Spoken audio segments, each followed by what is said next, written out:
और उसके बाद फिर भैया न्यूमेरिकल करेंगे 2-3 दिन तक इस बैच में, ठीक है भैया। लास्ट क्लास में क्या करा था है? इसको मैं रिवीजन करूंगा अभी, ठीक है। वो यहाँ पे बोलो ना, नहीं न्यूक्लियाई मतलब पूरा रिवाइज करा दूंगा आज के क्लास में।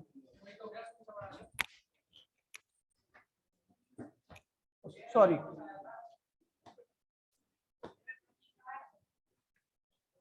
कौन है? प्रतीक नहीं है आज, ठीक है। तो अब ये देखिए लास्ट क्लास में हमने पढ़ा, कहां तक पढ़ा था? प्रिज्म कराना, प्रिज्म स्टार्ट करना। देखिए भैया प्रिज्म का सबसे मेन टॉपिक, वैसे प्रिज्म खुद ही मेन है, लेकिन प्रिज्म का सबसे मेन टॉपिक जो है वो प्रिज्म फॉर्मूला है भैया। हर साल हर ईयर में सब्जेक्टिव में जब भी डेरिवेशन आती है तो उसमें प्रिज्म पक्का होता है। 5 नंबर का अगर क्वेश्चन आता है तो उसमें 3 नंबर का प्रिज्म की डेरिवेशन होती है और 2 नंबर का तुच्छा सा न्यूमेरिकल होता है, ठीक है भैया। बहुत आसान न्यूमेरिकल होता है, इसलिए प्रिज्म टॉपिक को आराम से देखना भैया। इसके लिए आपको प्रिज्म के 2-3 चीजें करनी पड़ेगी, तभी आप प्रिज्म फॉर्मूले को आसानी से कर सकते हो। देखिए भैया बड़ा आसान है। सबसे पहला जो टॉपिक चल रहा है भैया वो है प्रिज्म में मिनिमम डेविएशन। होता है क्या है मिनिमम डेविएशन? अच्छा डेविएशन क्या होता है पहले समझ लेते हैं इसको, है ना। पहले डेविएशन क्या होता है फिर मिनिमम डेविएशन देखेंगे। डेविएशन क्या है? डेविएशन ये भैया है क्या? ये आपका प्रिज्म है ना, ये प्रिज्म का रिफ्रैक्टिंग फेज है। ये प्रिज्म का नॉर्मल होता है दोनों साइड पे, है ना, दोनों फेस पे नॉर्मल है, N1 और N2, ठीक है भैया। लाइट आपकी ये गई, इसे कहते हैं एंगल ऑफ इंसिडेंस। अगर लाइट का मीडियम चेंज नहीं होता तो ये प्रिज्म से जो लाइट पास कर रही है वो क्या होती, सीधा ऐसे निकल जाती ना, है ना। लेकिन मीडियम चेंज होने की वजह से लाइट क्या करती है, कहां जा रही है, रेयर से डेंसर, तो लाइट नॉर्मल की तरफ बैंड जाती है। ये दूर है और ये क्या है, पास है, तो नॉर्मल की तरफ क्या होगी, बैंड हो गई, ठीक है। लाइट गई, इसका पाथ चेंज हो गया क्योंकि मीडियम चेंज हुआ है, ठीक है भैया। लाइट डेंसर से कहां जा रही है, रेयर में जा रही है, और जब लाइट आपकी डेंसर से रेयर में आती है तो एंगल क्या होता है, बड़ा हो जाता है। एंगल क्या होता है भैया, तो यहाँ पे जितना भी एंगल है इस वाले एंड पर, उस एंगल से यहाँ पर क्या होगा, वो ज्यादा बड़ा हो जाएगा एंगल। इसे कहते हैं I1 और इसको कहते हैं भैया I2, ठीक है भैया। ऐसे ही लाइट मान लीजिए आपने मिरर लगा रखा है, तो लाइट क्या करती है, यहाँ पे टकराएगी परपेंडिकुलर, तो यहाँ से क्या होगी, रिट्रेस करते हुए ऐसे निकल जाएगी। तो ये I2 आता है, ये I2 होता है, और ये सॉरी, ठीक है, ये I1 है, यहाँ पे R1 बनता है, ये I2 है, यहाँ पे R2 बनता है, ठीक है भैया। चलो देखिए लाइट यहां से गई और ऐसे निकली बाहर, यहां से गई ऐसे निकली, तो लाइट का स्टार्टिंग में पाथ क्या था, ये था, और बाद में क्या हुआ, ये पाथ हो गया, है ना। लाइट का स्टार्टिंग में पाथ ये था इस वाले फेस पे, और बाद में ये वाला पाथ हो गया। तो दोनों पाथ में इंसिडेंट रे, ये इंसिडेंट रे कहलाती है और इसको एमरजेंट रे कहते हैं। इंसिडेंट रे और एमरजेंट रे के बीच में जो भी एंगल बनता है इसी को क्या कहते हैं भैया, डेविएशन। क्या कहते हैं भैया, डेविएशन, समझ गए भैया। तो इट इज द डेविएशन क्या होता है, it is the angle in between incident ray जो कि ये जा रही है और एमरजेंट रे जो कि बाहर निकल रही है। इसकी डायरेक्शन और इसकी डायरेक्शन के बीच में जो भी एंगल बनता है उसे एंगल ऑफ डेविएशन कहते हैं। तो it is the angle in between, it is the angle in between, hello, हाँ यार लेट आ सकती है थोड़ा, 7 बजे के आसपास। चल मैं बैक कॉल कर दूंगा, ठीक है, अभी कर दूंगा। It is the angle in between क्या भैया, इंसिडेंट रे एंड एमरजेंट रे। इंसिडेंट रे और एमरजेंट रे के बीच का जो एंगल होता है वो वाले एंगल को हम क्या कहते हैं भैया, डेविएशन। क्या कहते हैं भैया, डेविएशन। इंसिडेंट रे एमरजेंट रे दोनों के बीच में एंगल बना, इसे हम डेविएशन कहते हैं। मिनिमम डेविएशन क्या होता है, तो ध्यान दीजिए भैया। अब अगला टॉपिक है भैया, ये डेविएशन था, डेविएशन समझ में आ गया, ठीक है। अब मिनिमम डेविएशन करते हैं, मिनिमम डेविएशन। अब आपके स्कूल खुल गया तो आपको एक्सपेरिमेंट करा दिया होगा, करा दिया नहीं करा दिया, प्रिज्म है सिलेबस में, कराएंगे ठीक है भैया। तो उसमें क्या, हाँ दो रीडिंग लेनी पड़ती है, 2 या 3 रीडिंग जैसे भैया। एक वाइट पेपर होता है A4 साइज का, उस पर प्रिज्म को ऐसा उल्टा करके रखते हैं, एक साइड में पिन गाड़ते हैं, दूसरी साइड से उसको देखते हैं, ठीक है भैया। देखेंगे तो उसी डायरेक्शन में आप पिन को गाड़ते हो जिस डायरेक्शन में वो दिख रहा है, ठीक है।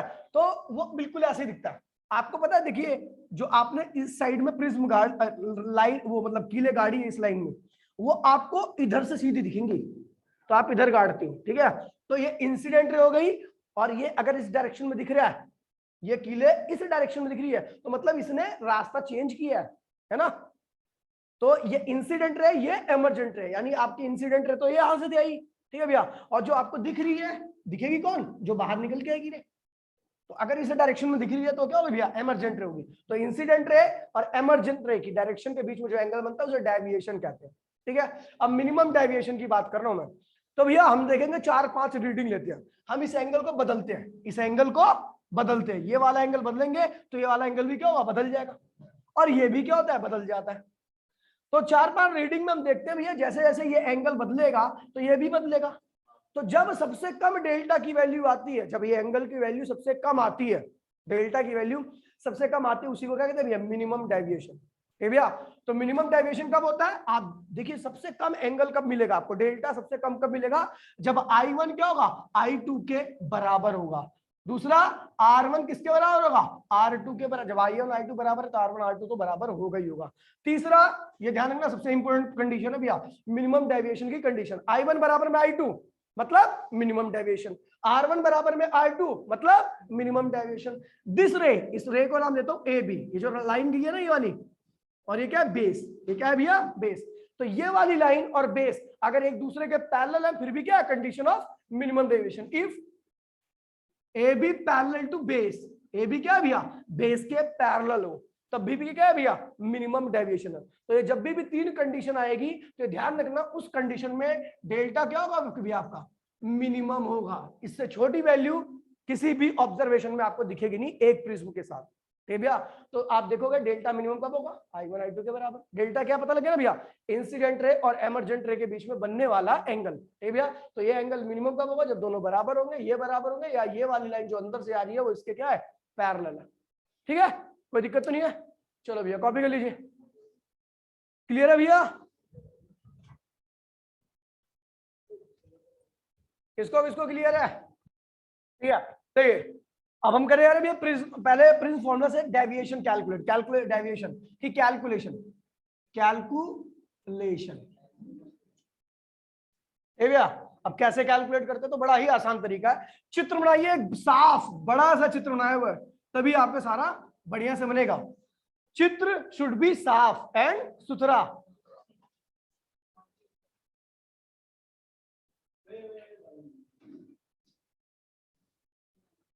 ठीक है भैया। ये एंगल क्या था बेटा, I1, लाइट गई अंदर तो पाथ चेंज हो गया, ये क्या हो गया भैया, R1, लाइट यहां से निकली, ये I2, और ये क्या है भैया, R2। कोई दिक्कत तो नहीं है, बन गया। ये इंसिडेंट रे थी। तो चल बेटा पढ़ाई के टाइम में तुझे पता है मैं कितना सीरियस रहता हूँ, इसलिए हंस मत, अगले बार में कभी नहीं हंसेगा तू, ठीक है। ये इंसिडेंट रे की डायरेक्शन है, ये क्या है, एमरजेंट रे, ये उसकी डायरेक्शन है। तो यहां इनके बीच में कौन सा एंगल बनता है, डेल्टा, क्या बनता है, डेल्टा। अच्छा भैया बताइए, ये I1 था तो ये पूरा क्या होगा, I1 ही होगा, ऑल्टरनेट एंगल होता है, लेकिन उसमें से क्या है, R1, तो ये क्या होगा, I1 माइनस R1। ये I2 है तो पूरा भी क्या होगा, I2 होगा, लेकिन इसमें से ये क्या है, R2 है तो ये कितना होगा, I2 माइनस R2, ठीक है भैया। और ये इसे कहते हैं भैया एंगल ऑफ प्रिज्म, ठीक है भैया। और ये किसी भी प्रिज्म के लिए वैल्यू कांस्टेंट रहती है।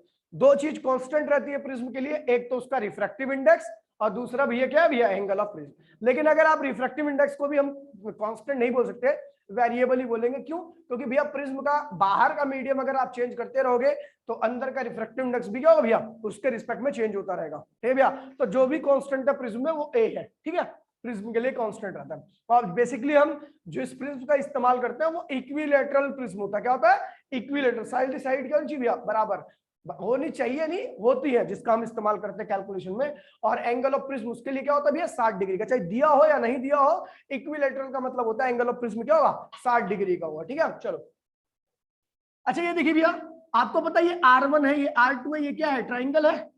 एक त्रिभुज के तीनों कोणों का सम क्या होता है, 180 डिग्री होता है। अगर ये R1 ये R2 है तो ये क्या होगा भैया आपका 180 माइनस R1 प्लस R2, यही होगा ना। चलो देखिए भैया, यहाँ पे क्वाड्रिलेटरल बन रहा है KLMN।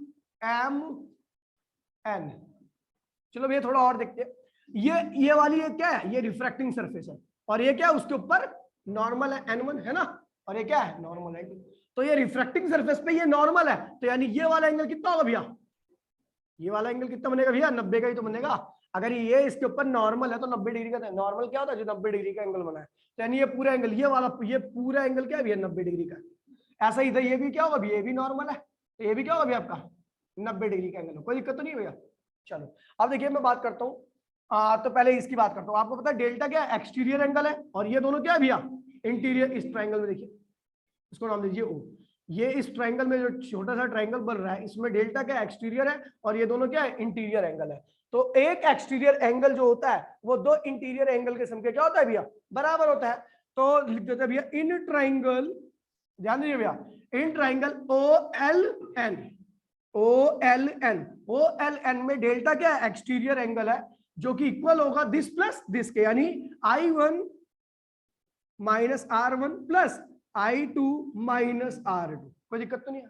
चलो अब देखिए भैया, डेल्टा इज इक्वल्स टू में I1 और I2 दोनों क्या है पॉजिटिव है, ये दोनों ही पॉजिटिव है, इनको एक साथ में लिख दीजिए। और R1 और R2 दोनों क्या है नेगेटिव है, इन दोनों के एक साथ में लेके माइनस कॉमन ले लीजिए, तो क्या होगा R1 प्लस R2 हो जाएगा। ठीक है, तो एक इक्वेशन ये बन गई, काफी इंपॉर्टेंट इक्वेशन है, इसे कह दीजिए फर्स्ट इक्वेशन। ठीक है भैया। अच्छा एक बात और, क्या भैया कि हम जानते हैं 1 2 3 इन तीनों एंगल का इन ट्राइंगल LMN इस ट्राइंगल में देखिए, तो इसके ये वाला एंगल कितना भैया R1, ये वाला एंगल कितना 180 माइनस R1 प्लस R2, और ये क्या भैया R2। तो R1 plus R2 plus R1 180 minus 180 minus, अरे यार क्या कर रहा हूं मैं, नहीं इसकी जरूरत ही नहीं है ना। अब हम बात करते हैं इन क्वाड्रिलेटरल। क्वाड्रिलेटरल देखिए जिसके 4 भुजाएं होती है उसे क्वाड्रिलेटरल कहते हैं, पता नहीं ये देखो। तो इन क्वाड्रिलेटरल KLMN है ना, ये क्वाड्रिलेटरल ना, और क्वाड्रिलेटरल का चारों एंगल का सम क्या होता है 360 डिग्री। पहला एंगल क्या है A, दूसरा एंगल क्या होगा बताओ 90 है ना, 90।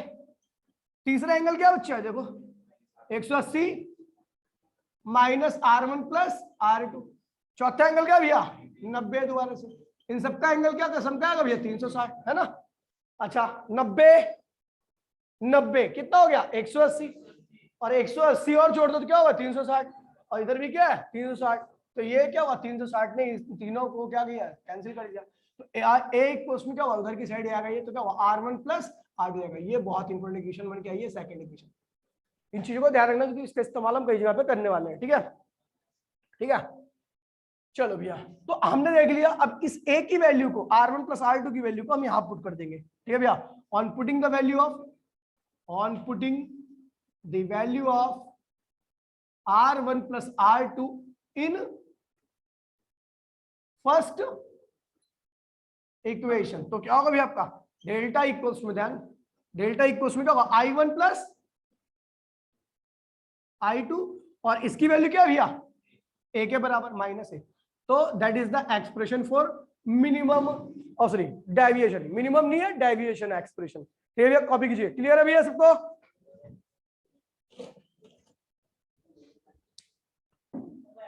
ऑफलाइन वाले बच्चों के लिए कल से ये पढ़ेगा,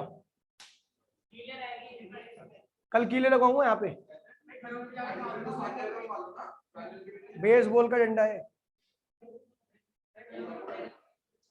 भैया। हाँ बेटा 1500 रुपए का है, ज्यादा महंगा नहीं है।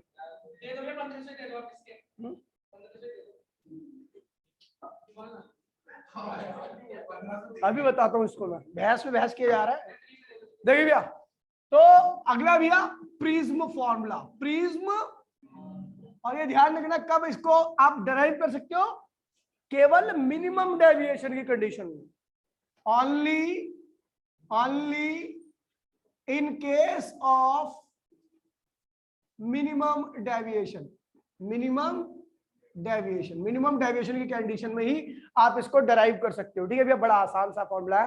देखिए भैया बहुत, ठीक है, देखिए देखिए मैंने बताया था आपको, लाइट जब एयर से प्रिज्म में जाती है, तो एयर से अगर प्रिज्म में जा रही है तो इसका मतलब ये क्या है भैया, रिफ्रैक्टिव इंडेक्स,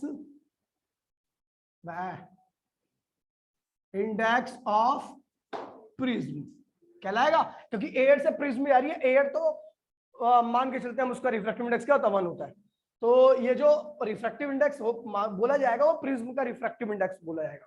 ठीक है भैया, तो स्नेल्स लॉ क्या कहता है भैया, स्नेल्स लॉ कहता है refractive index of air into में साइन एंगल ऑफ इंसिडेंस, जो कि क्या है भैया, I1 है, is equals to refractive index of prism into में, अब यहाँ पे साइन भी तो लगाते हैं, नहीं ये स्मॉल एंगल के लिए तो ये ठीक है। ठीक है भैया, और refractive index of prism into में साइन एंगल ऑफ रिफ्रैक्शन, जो कि क्या R1 है।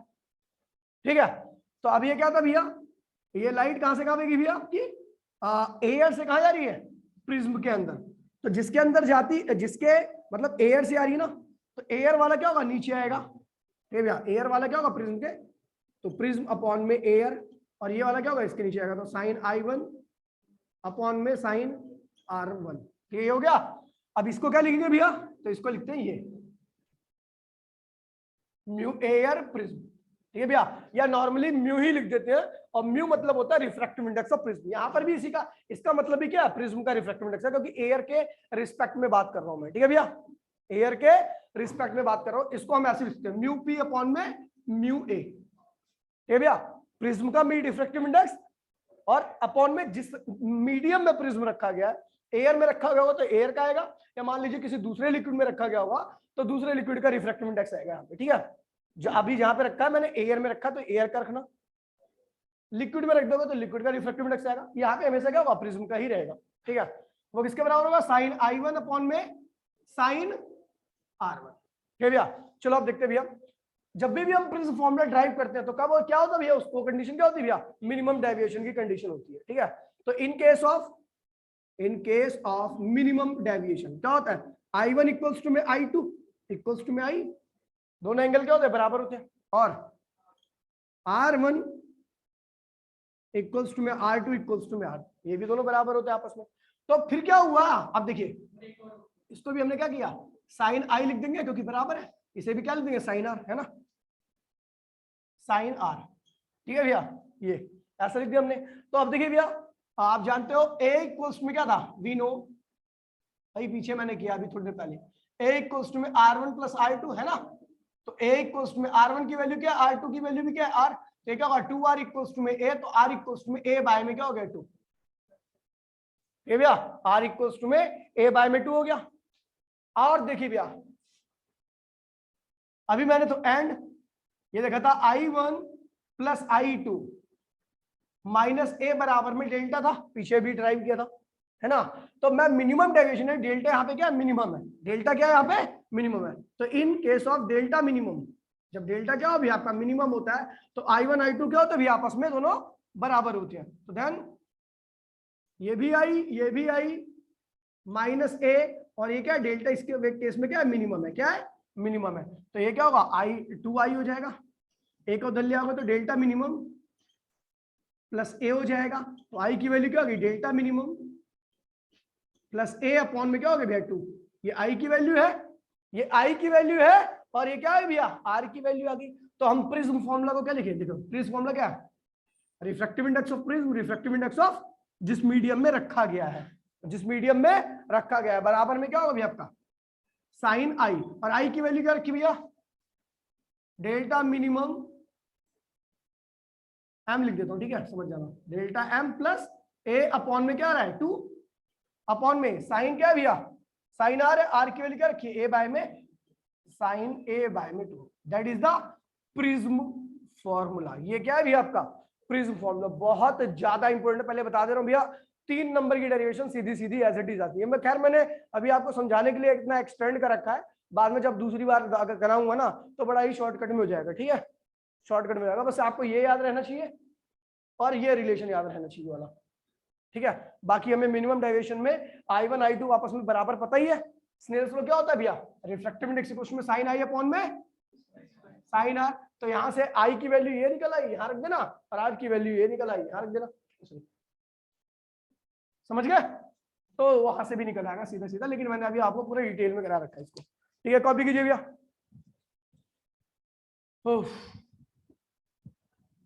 जल्दी करो, थिन प्रिज्म फॉर्मूला करना, थिन प्रिज्म फॉर्मूला। चलो भैया, थिन प्रिज्म फॉर्मूला बेटो।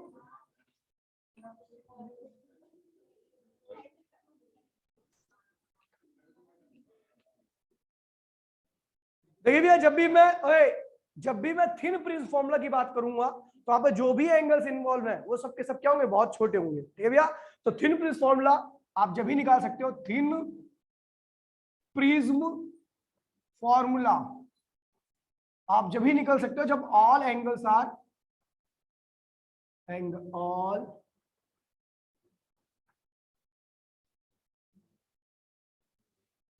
आर टू स्मॉल, छोटे हो। जब एंगल छोटे होते हैं तो आप साइन को हटा सकते हो, साइन को लगा सकते हो, आपकी मर्जी है। तो क्या होगा भैया, क्या होगा भैया, refractive index we know, prism formula क्या है, म्यू इक्वल्स टू में sine A plus delta upon में 2 और साइन ए अपॉन में 2, यही था ना। अब एंगल छोटे हैं, एंगल क्या है भैया, ये एंगल भी छोटा, ये एंगल भी छोटा, तो आप साइन को हटा सकते हो। तो म्यू क्या हो जाएगा भैया आपका, डेल्टा ए अपॉन में 2 ए अपॉन में 2, ए 2 से 2 क्या हुआ, कैंसिल हो गया, ये अपॉन में क्या हुआ, ए क्रॉस मल्टीप्लीकेशन कर दीजिए तो क्या होगा भैया आपका, डेल्टा प्लस ए बराबर में म्यू ए, तो ये ए उधर गया तो डेल्टा इक्वल्स टू क्या, म्यू ए माइनस ए, तो ये आएगा डेल्टा इक्वल्स टू में A mu minus 1, that is the thin prism formula. अब यहां से क्या पता लग रहा है भैया, यहाँ पे साफ साफ दिख रहा है कि अगर प्रिज्म का रिफ्रैक्टिव इंडेक्स ज्यादा है तो भैया डेविएशन भी क्या होगी भैया, ज्यादा होगी। डेविएट ज्यादा होगा, ऐसे ही पता है भैया कि अगर आपका प्रिज्म का रिफ्रैक्टिव इंडेक्स ज्यादा है तो लाइट क्या करती है, ज्यादा बैंड कर जाती है, अपने पाथ में चेंज क्या करती है, ज्यादा करती है ना, ज्यादा मुड़ जाएगी ना नॉर्मल की तरफ, नॉर्मल की तरफ, तो वहां पे डेविएशन भी क्या होगी भैया, ज्यादा हो जाएगी। ठीक भैया, तो deviation is directly equal to refractive index, और दूसरा है भैया deviation is directly equal to angle of prism. ठीक है भैया, तो ये आज की क्लास थी। पर कल क्या है, कल क्या वाला, शनिवार को भी क्लास होगी, छुट्टी नहीं होगी इस बार शनिवार की। ठीक है भैया, मिलते हैं अगली क्लास में, टाटा बाय बाय। कहाँ जा रहा है, बैठ आराम से, टीटीएस में तुम्हारी क्लास होती है। चल ठीक, अभी घर पे कॉल करूंगा।